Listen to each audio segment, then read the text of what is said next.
Hi hello എല്ലാവർക്കും എൻ്റെ YouTube ചാനലിലേക്ക് സ്വാഗതം. ഇന്ന് നമ്മളുണ്ടല്ലോ പഴം ഉണങ്ങി സൂക്ഷിക്കുന്ന വിധമാണ് കാണിക്കുന്നത്. ഇപ്പോൾ ഈ കാണിക്കുന്ന പറഞ്ഞാൽ നമ്മുടെ കോവലിൻ്റെ പന്തലാട്ടോ. ഇതിപ്പോൾ ഇന്ന് ഇട്ട് തന്നാണ്. അപ്പോൾ ഇത് കാണിക്കാനുള്ള കാരണം എന്ന് പറഞ്ഞാൽ ഈ പന്തലിടുന്ന കൂടെ ഈ പന്തലിൻ്റെ വലയും ഇതിൻ്റെ ബാക്കി കഷ്ണമൊക്കെ വെച്ച് നമുക്ക് പഴം ഉണങ്ങാൻ വേണ്ടിയിട്ട് കാക്കയും അണ്ണാനും ഒക്കെ എടുക്കാതിരിക്കാൻ ഒരു സ്റ്റാൻഡ് ഉണ്ടാക്കി തന്നു. അത് കാണിക്കാൻ വേണ്ടിയിട്ടാട്ടോ അത് കാണിച്ചത്. അപ്പോൾ ആ വല തന്നെയാണ് നമ്മൾ ഉപയോഗിക്കുന്നത്. ഇനി അതുപോലെ എന്തെങ്കിലും 2, 3, 4 കഷ്ണം പട്ടിക വേണം. ഇതുപോലെ എന്തെങ്കിലും ഒരു മോശം കഷ്ണമൊക്കെ എടുത്താൽ മതിയേ. എന്നിട്ട് വലയിട്ട് മൂടി വയ്ക്കും. അതവിടെ ആണി അടിച്ച് വെച്ചേക്കും കേട്ടോ. ഇപ്പോൾ ഈ കാണിക്കുന്നതെന്ന് പറഞ്ഞു കഴിഞ്ഞാൽ അപ്പൂൻ്റെ ചുമന്നുള്ളിയും വെളുത്തുള്ളിയാണ്. ഇപ്പോൾ അത് കണ്ടപ്പോൾ ഞാൻ കാണിക്കുന്ന കേട്ടോ. ഞാനത് കണ്ടപ്പോൾ പോലെ ഓർക്കുന്നത് ഈ വെളുത്തുള്ളിക്ക് ഒരുമിച്ച് വയ്ക്കുമ്പോൾ നമുക്കത് മനസ്സിലാവുകളെ. വെളുത്തുള്ളിയുടെ ഇലയ്ക്ക് വീതി കൂടുതലും, ചുമന്നുള്ളിയുടെ ഇല എന്നാ പറയുന്നത് ഇങ്ങനെ ഉരുണ്ടിരിക്കുവേ. ഇത് അവൻ്റെ വളവാട്ടോ. ചാണകം ഏതാണ്ടെല്ലാം കലക്കി വെച്ചിരുന്ന. പിന്നെ നമ്മുടെ വർക്കേരിയ കേട്ടോ, ചക്കക്കുരുവും. ഇപ്പം ഈ ഏത്തപ്പഴം അല്ല കേട്ടോ ഞാൻ ഉണങ്ങുന്നത്. ഏത്തപ്പഴം തീരാറായി, നമുക്ക് കളയേണ്ടതായിട്ട് വന്നില്ല. നമ്മൾ ചിപ്സ് ഉണ്ടാക്കിയും പിന്നെ പഴ ചിപ്സ് ഉണ്ടാക്കിയൊക്കെ നമ്മളത് തീർത്തു. ഇനി ഇത്രയും കൂടെ ഉള്ളൂ, അത് നമുക്ക് ഉപയോഗിക്കാം. ഇത് അപ്പൂൻ്റെ കസ്തൂരി മഞ്ഞൾ പറിച്ച് വെച്ചേക്കുന്ന കേട്ടോ. ഒരു ചോട പറിച്ചുള്ളൂ, ഇത്രയും കിട്ടിയേ. അവനത് പറിക്കുന്ന വീഡിയോ ഗോവിന്ദ വിനോദ് ക്ലോസിൽ ഇട്ടിട്ടുണ്ടേ, കണ്ടു കാണുമായിരിക്കും എല്ലാവരും. അതുപോലെ തന്നെയുണ്ടല്ലോ, നമ്മൾ ഈ കടയിൽ നിന്നൊക്കെ മേടിക്കുമ്പോൾ ഈ കസ്തൂരി മഞ്ഞളിൻ്റെ വിത്തൊക്കെ ഇങ്ങനെ ഓവൽ ഷേപ്പിലുള്ള വിത്തല്ലേ കിട്ടുന്നത്. നമ്മളിവിടെ 2-4 പ്രാവശ്യം പറിച്ചിട്ട് അങ്ങനത്തെ അല്ല കേട്ടോ, ഇങ്ങനെയാണ് കിട്ടുന്നത്. പിന്നെ നമ്മുടെ പഴം ഇതാണ്, ഞാലിപ്പൂവനാണ് കേട്ടോ. അത് ഒറ്റയടിക്ക് പെട്ടെന്ന് പഴുത്തതുണ്ടോ, പഴുക്കാത്ത കൊണ്ട് മേലെ ഭാഗത്തോട്, പക്ഷേ അതിൻ്റെ തൊലി കറുത്ത് വരുവേ. അന്നേരം നമുക്കത് ഒന്നും വരാത്ത പരുവാണ്. ഇതെല്ലാം കൂടെ ആകുമ്പം പിള്ളേരും തിന്നത്തില്ല, ആരും കൊടുത്താൽ വിലയും കിട്ടത്തില്ല. ഇപ്പം വലിയ വിലയൊന്നുമില്ല. ഇനി ഏത്തപ്പഴത്തിന് വിലയുണ്ട് കേട്ടോ. ഏത്തക്കൊലയൊക്കെ ആയി വരുന്നുള്ളൂ. നമുക്ക് മൂത്ത് വരുന്ന ആദ്യ കാലങ്ങളിലൊക്കെ നമ്മൾ സ്വന്തമായിട്ട് ഉപയോഗിക്കുമല്ലോ, കുറച്ച് കഴിഞ്ഞ് കൊടുക്കാൻ തുടങ്ങുമ്പോളേ. പഴം തൊലി കളഞ്ഞ് വെച്ച് നല്ല മധുരം കേട്ടോ. ഇതുപോലെ 3ആയിട്ടാണ് ഞാൻ മുറിച്ചത്. 4ആയിട്ട് മുറിച്ച് ഇച്ചിരൂടെ പെട്ടെന്ന് ഉണങ്ങി വരുവേ. കണ്ടോ, ഇതുപോലെ നീളത്തിൽ. മധുരം ഈ ചൂട് കാരണം തൊലി പൊളിയാനും പാടാണ്, നല്ല മധുരമാണേ. കണ്ടോ, ഇതൊക്കെ ഉണ്ടാക്കിയാലും ഉണ്ടല്ലോ ഒരു 2 മാസത്തേക്കുള്ളിൽ ഇരിക്കുമെന്ന് എനിക്ക് അറിയത്തില്ല കേട്ടോ. 2 മാസമൊന്നും ഇവിടെ ഇരിക്കുകയല്ലോ ഒരു കൊല പഴമൊക്കെ ഉണങ്ങി വെച്ചാൽ. ഞങ്ങളിവിടെ കൂടെ ചെയ്യുന്നതാണ് ഇതൊക്കെ. ചെയ്താൽ ഇത് നമ്മൾ വീട്ടിൽ ചെയ്യുന്ന കാര്യങ്ങൾ തന്നെയാണ് കേട്ടോ കാണിക്കുന്നത്. അല്ലാണ്ട് ഞാൻ ചെയ്യുന്ന എല്ലാ കാര്യങ്ങളും തന്നെ നമ്മൾ വീട്ടിൽ ചെയ്യുന്ന കാര്യങ്ങളൊക്കെ ഈ ഫുഡൊക്കെ കാണിക്കുന്നത്. അല്ലാണ്ട് വീഡിയോ പിടിക്കാൻ വേണ്ടിയിട്ട് സ്പെഷ്യലി കണ്ടുപിടിച്ച് ചെയ്യുന്നതല്ല കേട്ടോ. അപ്പോൾ ശരിയാവുമെന്ന് എനിക്ക് ഉറപ്പുണ്ട്, അതുകൊണ്ടാണ് ഞാനിത് ഇങ്ങനെ പറഞ്ഞത്. ഇതുപോലെ തന്നെ അരിഞ്ഞ് വയ്ക്കുക. അപ്പം ഏകദേശം ഒരേ വീതി വരാൻ നോക്കണം. ഇപ്പോൾ ഒരെണ്ണം 3ആയിട്ട് അരിഞ്ഞു, ഒരെണ്ണം 4ആയിട്ട് അരിഞ്ഞു, അങ്ങനെ അരിയരുത്. ഇത് 3ആയിട്ടാണെങ്കിൽ 3ആയിട്ട് തന്നെ എല്ലാം അരിഞ്ഞ് നീറ്റാക്കി വെക്കണേ. പിന്നെ ഇതിനകത്ത് ഉറുമ്പൊക്കെ കയറാനുള്ള സാധ്യതകളൊക്കെ ഉണ്ട്. അപ്പോൾ അതിനുള്ള സജ്ജീകരണങ്ങളൊക്കെ ഒത്തിരി. ചേട്ടൻ രാവിലെ എനിക്ക് സ്റ്റാൻഡ് ഉണ്ടാക്കി തന്നിട്ട് അത്രേ ചെയ്യാനുള്ള നേരം കിട്ടിയുള്ളൂ. അത് കഴിഞ്ഞപ്പോൾ പോയേ. അതുകൊണ്ട് ഞാൻ ഈ ഒരു പ്ലേറ്റിലുള്ള ഒരു പടല പഴമാണ് ഞാൻ നിലവിൽ എടുത്തിട്ടുള്ളൂ. അപ്പോൾ അതിന് ഞാൻ സ്വന്തമായിട്ടൊരു ഇത് കാണിക്കുന്നത്. അടുക്കളയിലൊക്കെ ഞാൻ ചെയ്യുന്നതാണ്, ഉറുമ്പ് കയറാതിരിക്കാൻ. ഒരു വലിയ പ്ലേറ്റിനകത്തോട്ട് വെള്ളം ഒഴിക്കുവേ. എന്നിട്ട് അതിൻ്റെ മേലെ വേറൊരു പ്ലേറ്റ് വയ്ക്കും, അതിനേക്കാൾ പൊക്കമുള്ളൊരു പ്ലേറ്റ്. എന്നിട്ട് ഇതിൻ്റെ മേലെ നമ്മൾ എന്നാണ് ഇപ്പോൾ കറിയാണെങ്കിൽ കറി, ഇപ്പം പഴമാണല്ലോ, അപ്പോൾ പഴം അതിൻ്റെ മേലെ കയറ്റി വയ്ക്കും. അപ്പോൾ ഉറുമ്പ് കയറത്തില്ല, വെള്ളം ഉണ്ടല്ലോ. അപ്പോൾ ഇങ്ങനെയൊക്കെ ഞാൻ ചെയ്യുന്ന കാര്യങ്ങൾ ഞാനങ്ങ് കാണിച്ചെന്നുള്ളൂ കേട്ടോ. എല്ലാവരും ഇങ്ങനെയൊക്കെ ചെയ്യുന്നതായിരിക്കും, എന്നാലും അറിയാൻ മേലാത്തവരുണ്ടെങ്കിലേ. പിന്നെ ഭയങ്കര വെയിലാണേ, വെയിലത്ത് കൊണ്ടുവച്ചിട്ട് ഓടിപ്പോന്നു.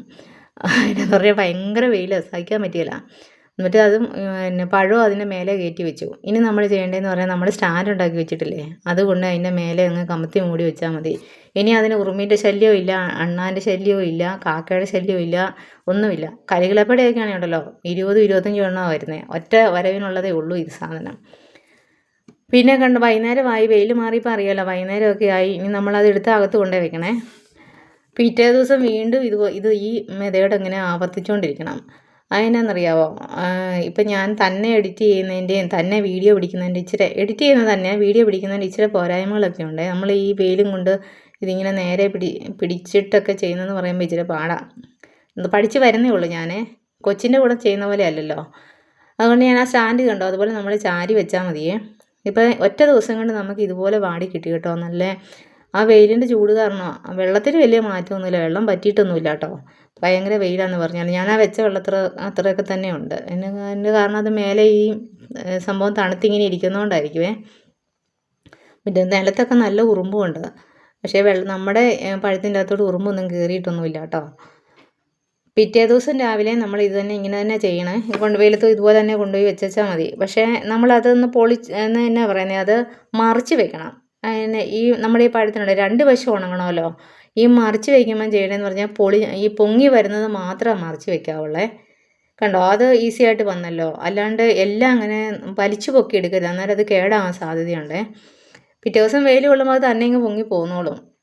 വെയിലത്ത് തന്നെ ഉണങ്ങാൻ നോക്കണം. ഞാൻ ഇങ്ങനെയുള്ള സാധനങ്ങളൊന്നും ഈ അടുക്കളയിൽ വെച്ച് ഉണങ്ങാൻ നോക്കാറില്ല. ഞാൻ നേരത്തെ പറഞ്ഞിട്ടുണ്ടല്ലോ ബർണറിൻ്റെ അടുപ്പുള്ളതുകൊണ്ട് അതിൻ്റെ പൊക്കത്ത് വെച്ച് ഉണങ്ങുന്നു. ഇനി പഴമൊന്നും അങ്ങനെ ഉണങ്ങാറില്ലേ. പിന്നെ നമ്മൾ വറുത്ത് കഴിക്കുന്ന അങ്ങനെയൊക്കെ ഇത് നമ്മൾ പച്ചയ്ക്ക് ഫ്രഷായിട്ട് കഴിക്കുമല്ലോ, അപ്പോൾ ഒത്തിരി സൂക്ഷിച്ചൊക്കെയാണ് നമ്മളിത് കൈകാര്യം ചെയ്യുന്നത്. അതുകൊണ്ട് കൂടുതലും ഞാൻ ചിലപ്പോൾ ഒത്തിരി പൊടിയൊക്കെ ഉള്ള സമയമാണെങ്കിൽ ഞാൻ ആ നിലത്ത് വെള്ളം ഒഴിച്ച് പൊടിയൊക്കെ ഒന്ന് മാറ്റി കളഞ്ഞിട്ടൊക്കെയാണ് കൊണ്ട് വെച്ചേക്കുന്നത്. ഒത്തിരി പൊടിയുള്ള സമയമൊക്കെ ആണെങ്കിൽ നമ്മളൊരു നെറ്റ് പോലത്തെ ഷാളോ എന്തെങ്കിലുമൊക്കെ ഇടും പൊടി കയറാതിരിക്കാനേ. ഒറ്റ ദിവസം കൊണ്ട് തന്നെ നമുക്കിത് നല്ലപോലെ വാടി കിട്ടും.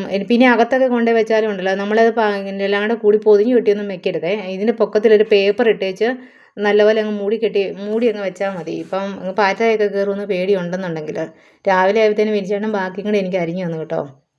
എന്നിട്ട് സ്റ്റാൻഡും ഒക്കെ വെച്ച് തന്നേച്ചാണ് പോയത്. കണ്ടോ ഇന്ന് അരിഞ്ഞു വെച്ചതും ഇന്നലെ വെച്ചതും തമ്മിൽ ഒറ്റ ദിവസത്തെ വ്യത്യാസമുള്ളൂ. നല്ലപോലെ ഉണങ്ങി തന്നെയാണ് വന്നേക്കുന്നത്. അത് ഞാനിത് ഇതിൻ്റെ അകത്ത് നല്ലപോലെ അടുത്ത് കാണിക്കുന്നുണ്ട്, കൊട്ടി കാണിക്കുകയൊക്കെ ചെയ്യുന്നുണ്ട്. പക്ഷേ അതിൻ്റെ സൗണ്ടൊന്നും കാണുന്നില്ല. 3 ദിവസം മതി കറക്റ്റ് ഇത് ചെയ്ത് കിട്ടാനേ. ഞാനിത് വലിച്ച് നീട്ടുന്നതല്ലേ. ഞാനിതിങ്ങനെ എന്നാ പറയുന്നത് ഇച്ചിരി ഭാഗങ്ങൾ കാണിച്ച് 2-3 മിനിറ്റായിട്ട് വീഡിയോ ചെയ്യുമ്പോൾ ഞാൻ ഒരുപാട് സ്പീഡിൽ വർത്താനം പറയണേ. അപ്പോൾ കേൾക്കുന്നവർക്ക് മനസ്സിലാകുകയില്ല, ഒന്നുമില്ല. ഇതിപ്പോൾ 2-ാം ദിവസമായപ്പോഴത്തേനും നമ്മുടെ ഇതെല്ലാം പൊളിഞ്ഞ് കണ്ടോ പൊങ്ങി വരുന്നുണ്ട്. 2 ദിവസമായുള്ളൂ. ഇന്ന് കറക്റ്റ് ഇന്നലെ നമ്മളിത് കൊണ്ടുപോയി വെയിലത്ത് കൊണ്ടുപോയി വെച്ചു. ഇന്ന് 2ാമത്തെ ദിവസം കൊണ്ടുവന്ന് വെച്ചു. പിന്നെ അവിടെ അപ്പുറേ കണ്ടത് പാവയ്ക്കയാണ്. അതിൻ്റെ വീഡിയോ ഞാൻ അടുത്ത ദിവസം ഇടുന്നുണ്ട്. ഇനി ഞാൻ വൈകുന്നേരമൊക്കെ ആയപ്പോഴത്തേനും നോക്കിയപ്പോൾ പകുതി സാധനവും പിള്ളേർ എടുത്ത് തിന്നു കേട്ടോ. ഉണങ്ങി വരുന്ന അവരെടുത്ത് തിന്നും. അതുകൊണ്ട് ഞാനത് വേറൊരു പ്ലേറ്റിലോട്ട് മാറ്റിയേ. ഈ വേറെ പ്ലേറ്റിൽ മാറ്റിയ സംഭവം എന്ന് പറഞ്ഞാൽ രാവിലെ നോക്കുമ്പം കണ്ടോണം അതിനകത്ത് പകുതി കാണുകയല്ല. ഇവരങ്ങോട്ടും ഇങ്ങോട്ടും നടക്കുമ്പോൾ അവരത് പെറുക്കി തിന്നുവേ. ഡൈനിങ് ടേബിളിലല്ലേ വെക്കുന്നത്. കണ്ടോ അത്രേ ഉള്ളൂ രാവിലെ. ഇന്നിപ്പോൾ വൈകുന്നേരമായി 3 ദിവസം വൈകുന്നേരമായപ്പോൾ 3ാം ദിവസമായപ്പോഴത്തേനും നമ്മളത് ടിന്നിൻ്റെ അകത്തോട്ട് കയറ്റി ഇടുക കേട്ടോ. ടിന്നിൻ്റെ അകത്തെന്ന് പറഞ്ഞാൽ ഞാനിപ്പോൾ ഉടനെ എടുക്കുന്നില്ലേ. അതിനാന്ന് പറഞ്ഞാൽ ബാക്കി ഭാഗം ഉണങ്ങിക്കൊണ്ട് വരിക്കുമ്പോൾ വൈകുന്നേരം തിന്നുമല്ലോ. അപ്പോൾ ഇത് നല്ല ഫൈനായിട്ടാണ് കിട്ടിയിരിക്കുന്നത്. അപ്പോൾ ഞാനിതൊരു പ്ലാസ്റ്റിക്കിൻ്റെ കവർ മേടിച്ചുകൂടെ ഒരുപാട് വെച്ചിട്ടുണ്ട്. അപ്പോൾ അതുകൂട്ട് നമ്മളിങ്ങനെ സ്ഥിരം ചെയ്യുന്നതുകൊണ്ട് അത് സൂക്ഷിക്കാനുള്ള മാർഗ്ഗമുണ്ട് കേട്ടോ. ആ കവറിലിട്ടിട്ട് ടിന്നിലിട്ട് അടച്ച് വയ്ക്കുവേ. അപ്പം ബാക്കി എല്ലാം തീർന്ന് കഴിയുമ്പോൾ എടുക്കാൻ വേണ്ടിയിട്ടാട്ടോ ഇങ്ങനെ ചെയ്യുന്നത്.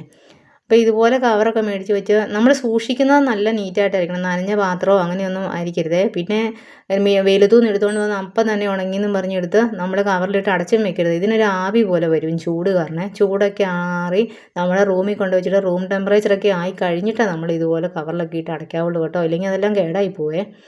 ഞാനിത് സ്ഥിരമായിട്ട് ഇവിടെ ചെയ്യുന്നതൊക്കെ, അല്ലാണ്ട് നമുക്ക് രോഗങ്ങൾ വരുമോ അങ്ങനെയുള്ള പ്രശ്നങ്ങളൊന്നും ഉണ്ടാകത്തില്ല കേട്ടോ. അപ്പോൾ ഇന്നത്തെ വീഡിയോ ഇങ്ങനെയൊക്കെയാണ്. അപ്പം നിങ്ങൾ ലൈക്കും ഷെയറും സബ്സ്ക്രൈബും ഒക്കെ ചെയ്ത് സപ്പോർട്ട് ചെയ്യണേ. അതുപോലെ തന്നെ നിങ്ങളൊക്കെ ഇങ്ങനെയൊക്കെ ചെയ്യുന്നതാണെങ്കിൽ ഒന്ന് അറിയിക്കണം കേട്ടോ. ഓക്കെ ബൈ, നാളെ കാണാം.